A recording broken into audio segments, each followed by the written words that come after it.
बहुत बहुत स्वागत है आप सभी का आपके अपने YouTube चैनल SPS 3 पॉइंट पर। मैं सोनू आप सभी दोस्तों का हार्दिक स्वागत करता हूं।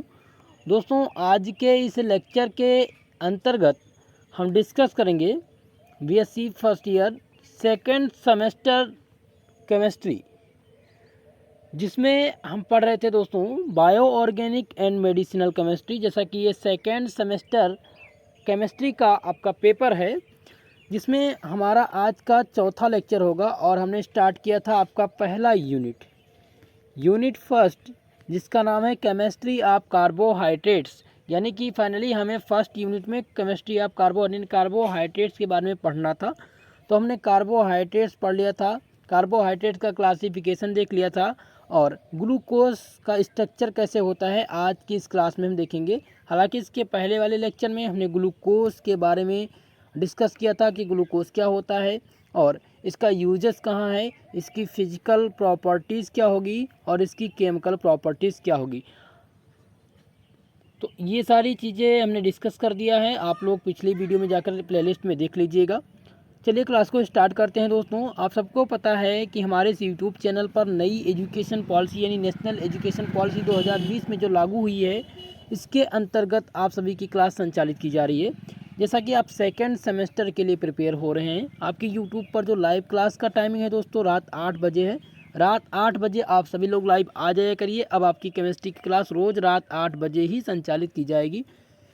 इसका PDF आपको टेलीग्राम चैनल पर दे दिया जाएगा और मैं प्रयास करूंगा कि डिस्क्रिप्शन बॉक्स में ही लिंक दिया जाए कि आप लिंक के थ्रू ही आपको तुरंत उसी का यानी जिस क्लास का वीडियो देख रहे हैं, लेक्चर देख रहे हैं, उसका PDF भी आपको डिस्क्रिप्शन बॉक्स में दे दिया जाए, तो आपको अगली क्लास में ये सारी सुविधाएं आपको मिल जाएंगी। टेलीग्राम ज्वाइन करने के लिए आप सर्च कर सकते हैं SP स्टडी चैनल फर्स्ट, जहां से आप ज्वाइन कर पाएंगे, या डिस्क्रिप्शन बॉक्स में लिंक दिया गया है, उसके थ्रू आप लोग ज्वाइन कर पाएंगे। चलिए अब हम स्टार्ट करते हैं आज की इस क्लास को। तो आज की इस क्लास में फाइनली हमें पढ़ना है स्ट्रक्चर ऑफ ग्लूकोज के स्ट्रक्चर के बारे में हमें पढ़ना है। जैसा कि आप सबको पता है ग्लूकोज के बारे में, ग्लूकोज मैंने आप लोग को बता दिया था ग्लूकोज क्या होते हैं, कितने प्रकार के होते हैं और क्या क्या हमें पढ़ना था। तो ग्लूकोज के स्ट्रक्चर में पढ़ने से पहले मैं आप सबको बताऊंगा ग्लूकोज के स्ट्रक्चर से जो क्वेश्चन आते हैं, क्वेश्चन जो पूछे जाएंगे वो किस प्रकार से पूछे जाएंगे। तो इसके स्ट्रक्चर से यानी ग्लूकोज से आपके क्वेश्चन जो बनेंगे वो बनेंगे कि discuss the ring structure of glucose. क्या पूछा जाएगा? रिंग स्ट्रक्चर ऑफ ग्लूकोज पूछ लिया जाएगा, या आपसे पूछा जाएगा केमिकल स्ट्रक्चर ऑफ ग्लूकोज। क्या पूछ लिया जाएगा दोस्तों? Chemical structure. तो केमिकल स्ट्रक्चर में आप सबको पता है, केमिकल स्ट्रक्चर में आप क्या लिखेंगे? केमिकल स्ट्रक्चर में जो आपका केमिकल प्रॉपर्टीज़ मैंने डिस्कस किया था आपको, ग्लूकोज का केमिकल प्रॉपर्टीज़, तो आप केमिकल प्रॉपर्टीज़ में ही डिस्कस कर देंगे, वही आपका क्या हो जाएगा? केमिकल स्ट्रक्चर हो जाएगा। दूसरा क्या आता है? तीसरा प्रश्न क्या बनेगा? तीसरा प्रश्न ये भी बन सकता है कि right short note on ring structure, या साइक्लिक स्ट्रक्चर, या ओपन चैन स्ट्रक्चर। शॉर्ट नोट लिखने के लिए भी आ सकता है। चौथी बात ध्यान रखेंगे, ओपन चैन स्ट्रक्चर आ जाएगा कि discuss the open chain structure of D+ glucose. ठीक है, तो इस प्रकार के प्रश्न आपके एग्जाम में पूछे जाएंगे। तो सबसे पहले हम देख लेते हैं कि केमिकल रिएक्शन में किस प्रकार से प्रश्न बनेंगे। तो केमिकल रिएक्शन में जो आपका स्ट्रक्चर बनेगा वो स्ट्रक्चर कई प्रकार से बनता है। तो सबसे पहले तो हो गया आपका केमिकल रिएक्शन के दौरान आपका स्ट्रक्चर बनेगा, दूसरा बनेगा एल्डिहाइड ग्रुप के कारण, और तीसरा जो बन जाएगा आपका वो 5OH ग्रुप के कारण बनेगा। ठीक है, इतनी बात समझ में आ गई। चलिए अब हम स्ट्रक्चर को डिस्कस करते हैं एक वन बाय वन। सबसे पहले हम ग्लूकोज की स्टेट ओपन चैन स्ट्रक्चर देखेंगे, जिसे हम क्या कहते हैं? विविध श्रृंखला स्ट्रक्चर कहते हैं। क्या कहते हैं? ओपन चैन स्ट्रक्चर। ओपन चैन स्ट्रक्चर क्या है? ओपन चैन स्ट्रक्चर में दोस्तों ग्लूकोज का क्या होता है? ग्लूकोज का ऑक्सीडेशन होता है। ध्यान रखेंगे आप कि जब भी ओपन चैन स्ट्रक्चर की बात की जाए तो आप ग्लूकोज का क्या करा देंगे? ऑक्सीडेशन करा देंगे, और इसके अबाउट लिख देंगे, आपका ओपन चैन स्ट्रक्चर हो जाएगा। इसे हम कहते हैं खुली संरचना कहते हैं। ठीक है, अब संरचना की बात यहाँ पर हो रही है, स्ट्रक्चर की बात यहाँ पर हो रही है। तो स्ट्रक्चर, ग्लूकोज का जो स्ट्रक्चर है वो कई प्रकार से निर्धारित किया गया है दोस्तों, कई प्रकार से निर्धारित किया गया है। जैसे कि अब पहला हम बता रहे हैं आपको, पहला है मॉलिक्यूलर फार्मूला के द्वारा। मॉलिक्यूलर फार्मूला क्या होता है ग्लूकोज का? C6H12O6 होता है। ये क्या होता है? ग्लूकोज का मॉलिक्यूलर फार्मूला होता है। अगर हम दूसरा बात करें, दूसरी जो पॉइंट है आपका स्ट्रक्चर से क्या बन सकता है, संरचना, तो आपकी जो दूसरा है वो एल्डिहाइडिक ग्रुप द्वारा बन सकता है। क्या बन सकता है? एल्डिहाइडिक ग्रुप द्वारा। तीसरा अगर हम बात करें तो तीसरा आपका बन जाएगा 5OH ग्रुप द्वारा, यानी कि PCl5 के द्वारा हम ग्लूकोज का क्या करा देंगे, केमिकल रिएक्शन करा देंगे, आपको मिल जाएगा स्ट्रक्चर। तो सबसे पहले हम एक बार एक करके देख लेते हैं। हम देख रहे थे ओपन चेन स्ट्रक्चर के बारे में। तो हमने बताया कि जब भी ओपन चेन स्ट्रक्चर की बात कर हो तो आप क्या करेंगे, तो आप ग्लूकोज का क्या करा देंगे, ग्लूकोज का ऑक्सीडेशन करा देंगे, आपका ओपन चेन स्ट्रक्चर कंप्लीट हो जाएगा। ठीक है, तो ग्लूकोज इस, अब लिखेंगे किस प्रकार से, glucose is oxidise with a so oxidiser bromine water to give gluconic acid which get reduced to n hexonic acid with excess of HI। दोस्तों इसमें बताया गया है स्टेट चेन या ओपन चेन स्ट्रक्चर में कि जब हम ग्लूकोज का ऑक्सीडेशन कराएंगे Ag2O की उपस्थिति में, तब हमें क्या प्राप्त हो जाएगा, ग्लूकोनिक एसिड प्राप्त हो जाएगा। और जब हम ग्लूकोनिक एसिड का क्या करा देंगे, यहाँ पर HI यानी हाइड्रोजन आयोडाइड के साथ क्या करा देंगे, रिएक्शन करा देंगे, तो हमें H हेक्सोनिक एसिड प्राप्त हो जाएगा। इसी को हम कहते हैं open chain structure of glucose. तो ग्लूकोज का आपको पता है स्ट्रक्चर, ओपन चेन स्ट्रक्चर अगर बनाना हो ग्लूकोज का, किस प्रकार से बनाएंगे, ओपन चेन स्ट्रक्चर आपका ग्लूकोज का इस प्रकार से बनता है। ध्यान देंगे आप सबको पता है कितने कार्बन लगते हैं इसमें, कितने कार्बन होते हैं, 6 कार्बन। तो 6 कार्बन के साथ साथ यहाँ पर ये इन्हें कहते हैं कायरल कार्बन कहते हैं। क्या कहते हैं? कायरल कार्बन कहते हैं। तो इनमें कायरल कार्बन की संख्या कितनी होती है ग्लूकोज में? 4 होती है।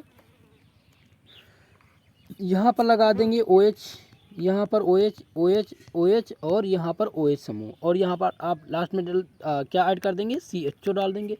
ठीक है, तो एक प्रकार से ये ग्लूकोज का ओपन जो है स्ट्रक्चर हो जाएगा। दोस्तों आपको थोड़ा सा प्रॉब्लम का सामना करना पड़ता होगा, क्योंकि यहाँ पर मैं PDF नोट्स के ज़रिए आपको क्लास देता हूँ। हालांकि मैं प्रयास करूँगा कि जल्द ही जल्द वाइट बोर्ड पर मैं क्लास दूँ, ताकि आप लोग को काफ़ी समझ में आए और अच्छे से समझ में आए।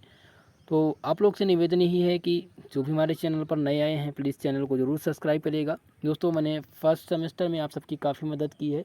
अपनी तरफ से मैं हर स्टूडेंट के लिए मेहनत करता हूं कि आपका भविष्य उज्जवल हो सके। आप लोग का जो फ़र्ज़ है आप लोग निभाइए, वीडियो को लाइक करिए, बिल्कुल मुफ्त में क्लास भी मिलती है आपको।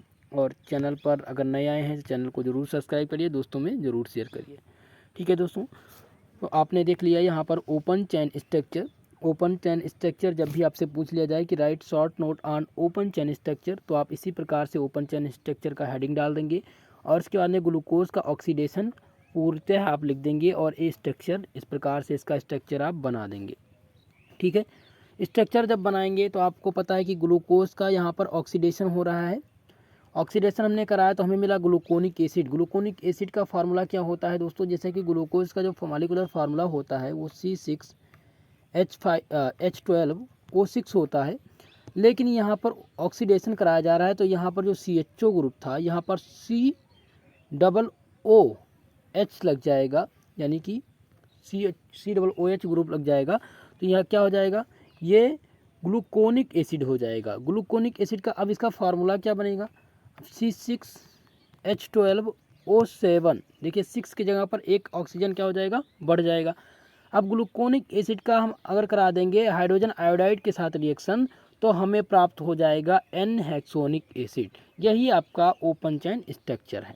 ठीक है, अब आगे क्या लिखेंगे, based on the above facts suggest the following open chain structure of glucose in which from the symmetric carbon atom as present. यानी कि उपयुक्त तथ्यों के आधार पर ग्लूकोज को निम्नांकित खुली संरचना का सुझाव दिया जा सकता है जिसमें 4 असममित जो है कार्बन परमाणु उपस्थित होते हैं। तो 4 असममित ओपन चेन स्ट्रक्चर का स्वभाव कैसे दिया जाएगा? तो यहाँ पर मैंने आप लोग को बताया था, अभी मैंने आप लोग को स्ट्रक्चर बनाया था, फिर से मैं स्ट्रक्चर बनाने का प्रयास करूँगा। यहाँ पर आप हर कार्बन के साथ क्या जोड़ देंगे? हाइड्रोजन जोड़ देंगे। ठीक है, कितना हो गया? 5। अब यहाँ पर सभी के साथ क्या करेंगे? OH समूह लगा देंगे, सब नीचे OH समूह। यहाँ पर भी OH समूह जोड़ेंगे और यहाँ पर भी OH समूह। अब यहाँ पर क्या करेंगे? CHO ग्रुप यहाँ पर लगा देंगे। तो ये क्या हो जाएगा? ये ओपन चैन स्ट्रक्चर हो जाएगा ग्लूकोज का। अब इसमें बताया गया है, इसमें क्या बताया गया है कि इसमें 4 कायरल कार्बन होते हैं। कितने? 4 कायरल कार्बन होते हैं। आपने पढ़ा कि इसमें असममित कार्बन परमाणु की संख्या कितनी होती है? कार्बन परमाणु की संख्या कितनी होती है? 4 होती है। तो ग्लूकोज में जब भी पूछा जाए कि इसमें जो है, अगर आपसे ऑब्जेक्टिव प्रश्न बनेगा तो ऑब्जेक्टिव में पूछा जा सकता है कि कायरल कार्बन की संख्या कितनी होगी या असममित जो है कार्बन परमाणु की संख्या कितनी होगी। तो असममित ग्लूकोज में असममित जो है कार्बन परमाणु की संख्या कितनी होती है? 4 होती है। तो अब हम डिस्कस करेंगे दोस्तों साइक्लिक स्ट्रक्चर। हमने डिस्कस कर लिया ओपन चेन स्ट्रक्चर। अब हम साइक्लिक स्ट्रक्चर को डिस्कस करेंगे कि साइक्लिक स्ट्रक्चर क्या होता है। ग्लूकोज का साइक्लिक स्ट्रक्चर, ठीक है। चलिए, साइक्लिक स्ट्रक्चर आप ग्लूकोज किसने दिया था? तो साइक्लिक स्ट्रक्चर ग्लूकोज जो है वो एक वैज्ञानिक थे, इमल फिशर। इमल फिशर ने 1948 में प्रेजेंट किया था the ring structure to explain the defect of the open chain structure of the glucose. दोस्तों, एमिल फिशर ने 1948 में ग्लूकोज की खुली संरचना के दोषों को व्याख्या करने के लिए एक प्रकार से एक वलय संरचना प्रस्तुत की थी। जैसे कि आप कह सकते हैं ओपन चेन स्ट्रक्चर, जहां पर मैंने अभी बताया। तो ओपन चेन स्ट्रक्चर किसने दिया था? एमिल फिशर एक वैज्ञानिक थे। 1948 में इन्होंने ग्लूकोज की क्या की थी? ओपन चेन स्ट्रक्चर दी थी। इससे हमें क्या मदद मिली थी? इससे मदद ये मिली थी कि जो वलय जो संरचना है, जिसे ओपन चेन स्ट्रक्चर है, इसके द्वारा ग्लूकोज के जो संपूर्ण संरचना थी वो प्रदर्शित हो सकती थी। ठीक है, अब आगे साइक्लिक स्ट्रक्चर में आप क्या करेंगे? When sucrose is react with CH3OH यानी methyl alcohol in the presence of HCl at gives 2 isomer of acetal glucoside which are photo activated. दोस्तों, ग्लूकोज को जब HCl की उपस्थिति में मेथिल अल्कोहल के साथ क्रिया कराते हैं तो यह 2 समवी एसिटिल जो है ग्लूकोसाइड देता है, जिससे जो प्रकाश सक्रिय होते हैं। जो क्या होते हैं? प्रकाश सक्रिय होते हैं। These glucoside undergoes hydrolysis give glucose and methyl alcohol. ये ग्लूकोसाइड का जल अपघटन कराने पर क्या मिलता है हमें? हमें मिलता है ग्लूकोज और मेथिल अल्कोहल मिल जाता है। ठीक है, therefore it is clear that due to the formation of ring the CHO group does not remains independent due to which it does not show the special reaction of the CHO group. अतः स्पष्ट यह है कि जो ring structure बन जाने के कारण जो CHO समूह है वो स्वतंत्र नहीं रह पाता है, जिसमें क्या होता है कि CHO समूह के विशेष अपक्रिया क्या हो जाती है? प्रदर्शित हो जाती है। ठीक है, इसे हम क्या कहते हैं? इंट्रामॉलिक्यूलर हेमीएक्टल फार्मूला कहते हैं। Intramolecular hemiacetal formula Actal is formed between CHO and OH present in the same molecule in the glucose। Intramolecular hemiacetal का फॉर्मेट होता है जब ग्लूकोज में CHO समूह या OH समूह उपस्थित हो। ग्लूकोज के एक ही अणु में जब CHO व OH दोनों समूह उपस्थित हों तो उनके बीच अंतरा अणु को हेमी एसिटल बनता है, due to which the structure of glucose became the cyclic, जिसके कारण ग्लूकोज की संरचना चक्रीय हो जाती है। ग्लूकोज की जो संरचना होती है वो साइक्लिक कब होती है? ग्लूकोज की संरचना साइक्लिक कब होती है? ध्यान देंगे आप। साइक्लिक तब होती है जब ग्लूकोज के एक ही अणु में CHO और OH दोनों समूह उपस्थित हों और जब दोनों समूह उपस्थित होंगे तब यहाँ पर अंतरा अणु खेमी एसिटल फार्मूला बन जाएगा, और इस जब ये बन जाएगा तब ग्लूकोज की जो संरचना होगी वो साइक्लिक हो जाएगी दोस्तों। ठीक है, इतनी बात समझ में आ गई। चलिए अब साइक्लिक संरचना किस प्रकार से बनेगी, ये तो हो गया आपका open chain structure. Open chain structure मैंने आप लोग को बताया है, यहाँ पर भी वही दिया गया फार्मूला। ये है आपका Fischer ring structure, Fischer ring structure दिया गया है। इसमें आप देखेंगे कि OH और CHO दोनों समूह उपस्थित हैं। अगर यहाँ पर हम इस फिशर रिंग स्ट्रक्चर में क्या होता है कि जो आपका चौथा कार्बन है उसका ऑक्सीडेशन हो जाता है OH समूह से, तो इस प्रकार से ये क्या हो जाता है, साइक्लिक स्ट्रक्चर बन जाता है मेरे प्यारे दोस्तों। तो इन दोनों स्ट्रक्चरों को आप तैयार कर लीजिएगा, नोट कर लीजिएगा। आगे बढ़ते हैं। Due to the difference in the configuration of first carbon atom the following two isomer of glucose are possible. देखिए जब प्रथम कार्बन के विन्यास में भिन्नता आती है तो उसके भिन्नता के कारण क्या हो जाता है, ग्लूकोज में निम्नलिखित दो समूह संभव हो जाते हैं। कौन कौन से, पहला है अल्फा डी ग्लूकोज और दूसरा क्या है, बीटा डी ग्लूकोज। तो अल्फा डी ग्लूकोज में क्या होता है दोस्तों, अल्फा ग्लूकोज में क्या होता है, अल्फा डी ग्लूकोज में यहाँ पर आपको पता है यहाँ पर H समूह लगा हुआ है। ठीक है, यहाँ पर OH ग्लूकोज दिया गया है। आपको पता है कि चौथे कार्बन से क्या हो रहा है, ऑक्सीडेशन हो रहा है इसके बीच में, तो ये क्या हो जाएगा, एक प्रकार से अल्फा डी ग्लूकोज हो जाएगा। बीटा डी ग्लूकोज में क्या होगा, जो आपका OH समूह इधर था ये OH समूह क्या आ जाएगा, इस साइड पे आ जाएगा, तो ये क्या हो जाएगा, एक प्रकार से बीटा डी ग्लूकोज हो जाएगा दोस्तों। तो बीटा डी ग्लूकोज में आप ध्यान रखेंगे कि आपको यहाँ पर मिरर इमेज लगाना है। जैसे कि आप फिशर बोट फॉर्म में और चेयर फॉर्म में पढ़ते थे, तो बोट फॉर्म और चेयर फॉर्म में क्या होता था कि जो आपका हाइड्रोजन होता था, जो सेम मालिक्यूल होते थे वो क्या होते थे कि उनका राइट हैंड साइड से लेफ्ट हैंड साइड आ जाता था। ठीक है, तो इसी प्रकार से अल्फा डी ग्लूकोज और बीटा डी ग्लूकोज में सेम प्रोसेस दिया गया है, लेकिन यहाँ पर क्या है कि OH समूह, यहाँ पर H समूह जो हाइड्रोजन था वो क्या हो जाएगा, यहाँ का हाइड्रोजन इस साइड आ जाएगा और लेफ्ट वाला क्या आ जाएगा, राइट साइड आ जाएगा। तो इस प्रकार से ये फार्मूला हो जाएगा अल्फ़ा और बीटा डी ग्लूकोज का स्ट्रक्चर। तो आपसे क्वेश्चन पूछा भी जा सकता है कि अल्फ़ा डी ग्लूकोज का स्ट्रक्चर कैसे बनेगा और इसका फार्मूला क्या होता है, तो फार्मूला वही रहेगा, लेकिन इसमें आपको ध्यान देना है, मैंने अभी आप लोग को बताया कि साइक्लिक स्ट्रक्चर कब बनता है, जब एक ही कंपाउंड में, ग्लूकोज के एक ही कंपाउंड में OH समूह और CHO समूह दोनों उपस्थित हो जाएं, तब क्या हो जाएगा, तब ये जो हो जाएगा ये आपका ग्लूकोज जो है ये साइक्लिक स्ट्रक्चर बना देगा। ओपन चेन से साइक्लिक स्ट्रक्चर कब बनता है, ध्यान देंगे जब OH और CHO ग्रुप एक ही अणु में उपस्थित हों। चलिए अगला आपका है ring structure of D glucose. ये आपका सबसे इम्पॉर्टेंट स्ट्रक्चर होगा ग्लूकोज का, क्योंकि ये आपसे एग्जाम में पूछा जाएगा इस बार, तो आप इस स्ट्रक्चर को तैयार करेंगे। हेडिंग डाल देंगे आप रिंग स्ट्रक्चर ऑफ ग्लूकोज। तो इसको हम थ्योरी को सबसे पहले समझ लेते हैं। इसमें होता क्या है दोस्तों, ग्लूकोज का यहाँ पर रिंग स्ट्रक्चर बनता है। रिंग क्या है, बेंजीन रिंग द्वारा इसका क्या होता है, स्ट्रक्चर बनता है।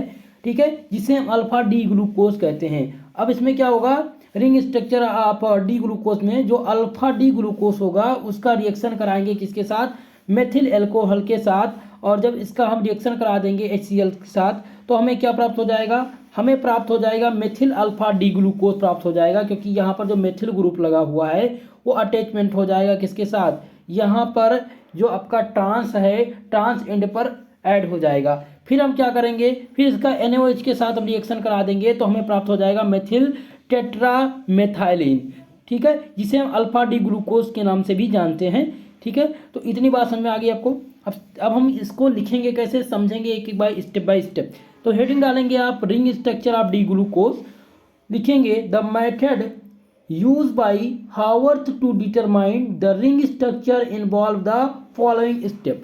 यानी डी ग्लूकोज का रिंग साइज जो है हावर्थ द्वारा रिंग साइज को निर्धारित करने के लिए इस्तेमाल की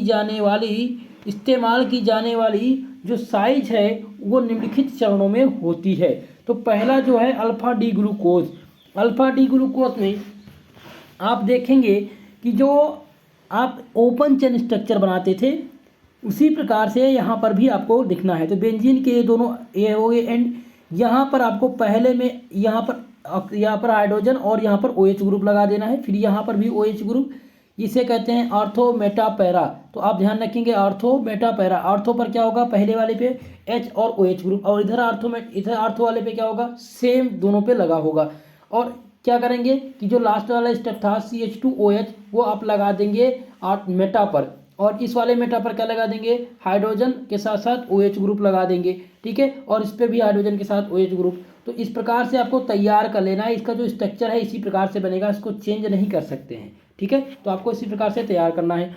अब क्या होगा, यहाँ पर मेथिल अल्कोहल के साथ रिएक्शन करा देंगे तो क्या मिल जाएगा, मेथिल अल्फा डी ग्लूकोज हो जाएगा। इसी को हम क्या कहते हैं दोस्तों, इसी को कहते हैं ring structure of D glucose. तो रिंग स्ट्रक्चर आप तैयार कर लीजिएगा, ये है आपका रिंग स्ट्रक्चर। अगर आपसे क्वेश्चन में पूछ लिया जाए discuss the ring structure of the glucose, तो आप आंसर में आप हेडिंग डाल देंगे रिंग स्ट्रक्चर ऑफ ग्लूकोज लिखेंगे। उसके बाद में आप लिख देंगे the method to use by Haworth determination the ring size involve the following step.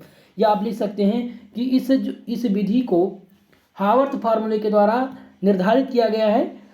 जो इसमें इस्तेमाल किए जाने वाले जो साइज है, रिंग स्ट्रक्चर है, वो कई चरणों में संपन्न होते हैं और उनके चरण जो हैं वो निम्न प्रकार से हैं। या आप लिख सकते हैं कि जब अल्फा डी ग्लूकोज का रिएक्शन हम मेथिल अल्कोहल के साथ HCl की उपस्थिति में करवाते हैं तो हमें मेथिल अल्फा डी ग्लूकोज प्राप्त हो जाता है। और इसी को हम क्या कहते हैं, एक प्रकार से ring structure of D glucose के नाम से जानते हैं। आपका अगला जो इम्पोर्टेंट है दोस्तों वो है pyranose structure of glucose. Pyranose structure most important है। अब इसमें आप ध्यान देंगे कि पायरेनोस स्ट्रक्चर क्या होता है। तो जब हम एमाइलिन ऑक्सीडेशन रिंग और 6 member ring containing the oxygen is also called the pyranose ring. It is based on the heterocyclic compound pyrene. दोस्तों जो आपका पायरेनोस स्ट्रक्चर है वो एमाइलिन के साथ साथ एमाइलिन ऑक्सीजन या ऑक्साइड के साथ साथ जो ऑक्सीजन के 6 श्रृंखला वाली जो ऑक्सीजन की जो 6 श्रृंखला वाली समूह होती है उससे हम क्या कहते हैं, उससे हम पायरेनोस रिंग कहते हैं। और ये पायरेनोस जो रिंग है ये हेटेरोसाइक्लिक कंपाउंड पर बेस है। इसका फार्मूला किस प्रकार से बनेगा, इसका फार्मूला बनेगा CH डबल बॉन्ड CH। देखेंगे, ध्यान देंगे स्ट्रक्चर को एक बार मैं फिर से बताता हूँ। यहाँ पर होगा C3H, इसके बाद में यहाँ पर हो जाएगा CH डबल बॉन्ड CH, और इसके बाद में फिर यहाँ पर O रखेंगे, ऑक्सीजन को रखेंगे, और यहाँ से आप फिर यहाँ पर क्या लगाएंगे, C लगाएंगे, CH डबल बॉन्ड CH। ठीक है, तो ये हो जाएगा इसका स्ट्रक्चर। अब इसको हम समझ जाएंगे कि ये किसने दिया था, ये स्ट्रक्चर किसने दिया था। तो since glucose also has a 6 member oxide ring, Haworth 1926 propose the following structure of glucose alpha and beta. चूँकि ग्लूकोज में भी 6 सदस्यीय ऑक्साइड रिंग होते हैं। आप सबको पता है कि ग्लूकोज में क्या होते हैं, 6 सदस्यीय ऑक्साइड रिंग होते हैं। इसीलिए जो हावर्थ ने 1926 में अल्फा और बीटा ग्लूकोज के लिए एक निम्नलिखित जो पायरेनोस स्ट्रक्चर दिया था। अब वो पायरेनोस स्ट्रक्चर कौन कौन से हैं, वो पायरेनोस स्ट्रक्चर आपके सामने हैं। ये है आपका अल्फा डी ग्लूकोज, जिसे हम कहते हैं alpha D glucose cis form, और इसे कहते हैं beta D glucose trans form.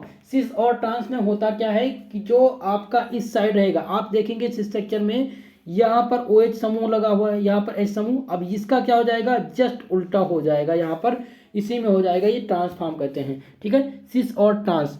तो ये कुल मिलाकर के अल्फा डी ग्लूकोज का सिस फॉर्म दिया गया, अल्फा डी ग्लूकोज का या बीटा डी ग्लूकोज का क्या दिया गया, ट्रांसफॉर्म। तो आप इनको तैयार कर लीजिएगा। ये हावर्थ फार्मूला है एक प्रकार से। ये क्या है दोस्तों, हावर्थ फार्मूला है। तो हावर्थ फार्मूला मोस्ट इंपॉर्टेंट है, आपसे पूछा जाता रहता है। आज के इस स्ट्रक्चर में, आज के इस क्लास में हमने स्ट्रक्चर को डिस्कस कर लिया, ग्लूकोज का स्ट्रक्चर। अब हम कल की क्लास में स्टार्ट करेंगे फ्रक्टोज। एक ही क्लास में फ्रक्टोज को मैं समाप्त करूंगा, एक ही क्लास में फ्रक्टोज पूरा का पूरा कंप्लीट करूंगा। उसके बाद में हम डिस्कस करेंगे सुक्रोज, और सुक्रोज के बाद माल्टोज और लैक्टोज। इसके बाद में जो आपकी लास्ट क्लास होगी वो होगी reducing and non reducing sugar और जो आपका इंपॉर्टेंट चैप्टर है म्यूटेशन, जो आपका इंपॉर्टेंट टॉपिक है म्यूटेशन, उसको भी डिस्कस करेंगे। तो कुल मिलाकर के आपके पहले चैप्टर के कुल मिलाकर के 5 लेक्चर और होंगे और पहले जो है आपका चैप्टर है उसको समाप्त करेंगे। उसके बाद में जो आपका सेकंड टॉपिक स्टार्ट होगा दोस्तों, सेकंड टॉपिक जो आपका स्टार्ट होगा, सेकंड जो यूनिट है आपकी, उसमें हमें क्या करना है, उसमें बहुत मोस्ट इंपॉर्टेंट टॉपिक को ही डिस्कस करना है। केमिस्ट्री या प्रोटीन में केवल जो महत्वपूर्ण होंगे उन्हीं को हम डिस्कशन करेंगे जो आपके एग्जाम में आने वाले हैं। अदरवाइज पूरा का पूरा सिलेबस इस बार हम नहीं देखने वाले हैं, ठीक है। तो मोस्ट इंपॉर्टेंट ही देखेंगे। जैसे ही आपका पूरा चैप्टर जैसे समाप्त होता है, आपको मॉडल पेपर दे दिया गया है, मॉडल का सोल्यूशन नहीं मिला है, मैं प्रयास करूंगा कि सबसे पहले मैं एक दिन सोल्यूशन आप लोग को जरूर प्रोवाइड करा दूं ताकि जिनका एग्जाम है उनको मदद मिल सके। साथ ही साथ जितने भी इंपॉर्टेंट क्वेश्चन होंगे, चाहे वो लॉन्ग आंसर का क्वेश्चन हो, चाहे वो शॉर्ट आंसर का हो, और चाहे वो very short answer type question हो, और चाहे वो MCQ प्रश्न हो, प्रत्येक चैप्टर का मैं सभी पूरा सॉल्यूशन सहित मैं आपको देने वाला हूँ। एकदम से आप लोग को बिल्कुल परेशान नहीं होना है। डेली की डेली अब आपकी केमिस्ट्री की क्लास आपको मिलेगी दोस्तों। तो आप लोग को वीडियो पसंद आया हो, प्लीज़ हमारी वीडियो को लाइक करिएगा। चैनल पर जितने भी छात्र छात्राएं नए आए हैं, प्लीज़ चैनल को जरूर सब्सक्राइब करिएगा मेरे प्यारे मित्रों। मैं आप लोग के लिए इतनी मेहनत करके क्लास लाता रहता हूँ, तो आपका जो फ़र्ज़ है आप लोग वीडियो को लाइक शेयर सब्सक्राइब जरूर करिए। साथ ही साथ दोस्तों इसका PDF टेलीग्राम चैनल पर दे दिया जाएगा। जितने लोग व्हाट्सएप ग्रुप से जुड़े हुए हैं उनको व्हाट्सएप ग्रुप पर दे दिया जाएगा। साथ ही साथ मैं आप लोग से निवेदन करना चाहता हूं कि आप लोग क्लास के टाइम पर सभी लोग लाइव आ जाइए प्लीज़। मैं आप सबके लिए इतना मेहनत करके क्लास तैयार करता हूं। मैं जब भी क्लास लगाता हूं तो आप लोग की संख्या जो रहती है 8 से 10 लोग ही क्लास ज्वाइन करते हैं। तो ये थोड़ा सा मेरे साथ आप लोग ने नाइंसाफ़ी कर रहे हैं कि मैं मेहनत कर रहा हूँ और फिर भी आप लोग क्लास नहीं कर रहे हैं। तो आप लोग क्लास रेगुलर करिए। मैं प्रयास करूँगा कि रेगुलर आपको क्लास मिले। जितने भी छात्र छात्राएँ मैथ के हैं तो मैथ की क्लास आप सबको रेगुलर मिलेगी। अब मैथ के लिए बिल्कुल परेशान मत रहिएगा। फिजिक्स के जितने भी छात्र छात्राएँ हैं, फिजिक्स की क्लास आपको रेगुलर मिलेगी, आपके वही टाइम रोज़ रात 9 बजे। मैथ की क्लास आपको शाम 7 बजे मिलेगी। साथ ही साथ जूलॉजी की क्लास दोस्तों शाम 7 बजे प्रारंभ होगी और मॉर्निंग में मैं बॉटनी स्टार्ट करने वाला हूँ कल से। आपको कल से क्लास मिलेगी बॉटनी की, ठीक है दोस्तों। तो आज के लिए बस इतना ही, मिलते हैं अगली क्लास में। तब तक के लिए जय हिंद जय भारत।